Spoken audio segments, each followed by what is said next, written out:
সূর্য ডুবে গেলে আকাশে লাল আভা ছড়িয়ে পড়ে। মাইকে আজানের ধ্বনি ভেসে আসতেই একসঙ্গে খেজুর মুখে তোলেন রোজাদাররা।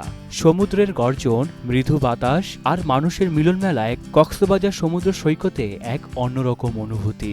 সবসময় ফ্যামিলির সাথে বাসায় করি, আমরা ভাবছি কি একটু বিচে এসে যদি আমরা করি সমুদ্রের ঢেউদের সাথে, তারপরে ফ্রেশ একটা বাতাসের সাথে, তাহলে আরেকটু ভালো লাগবে। তাই আমরা সবাই মিলে ইফতার করতে আসলাম আজকে। প্ল্যানটা আসলে আজকে না, আমরা বিগত এক সপ্তাহ ধরে এই প্ল্যান নিয়ে স্ট্রাগল করতেছি।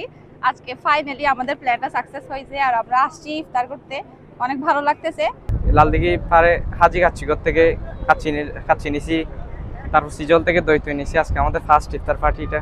কক্সবাজারের বালিয়াড়িতে আসরের নামাজ শেষ হতেই পরিবার পরিজন, বন্ধু কিংবা সহকর্মীদের নিয়ে ছুটে আসেন মানুষ। কেউ বালুচরে মাদুর পেতে, কেউ বা ছাতা চেয়ারে বসে সাজিয়ে নিচ্ছে ইফতারের আয়োজন। খেজুর, ছোলা বুট, পেঁয়াজু, বেগুনি, আলুর চপ, জিলাপি থেকে শুরু করে নানা ফলমূল ও শরবত।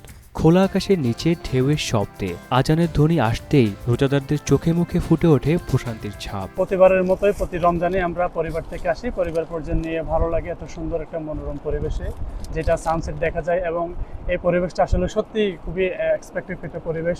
পারিবারিক ফ্যামিলির পরিজন সবাইকে নিয়ে আসা, ছোট বড় একসাথে বসে ইফতার করা, তাও হচ্ছে এরকম একটা এনভায়রনমেন্টে, এটা আসলে ভালো লাগার একটা বিষয়। মানে এখানে ইফতার করতে আসি, ফ্যামিলিকে নিয়ে আসি, আসলে ভালো লাগে আর কি। সবাইকে নিয়ে এখানে ইফতার করতে আসলে ভালো লাগে, সবাই আসে, আমরাও আসছি। শুধু স্থানীয়রাই নয়, দূর দূরান্ত থেকে অনেকেই সৈকতে এসে উপভোগ করছে এই ভিন্নধর্মী ইফতার। তবে আনন্দের পাশাপাশি সৈকতের পরিবেশ রক্ষার বিষয়টিও গুরুত্ব দেওয়ার কথা বলছেন পর্যটন ব্যবসায়ীরা।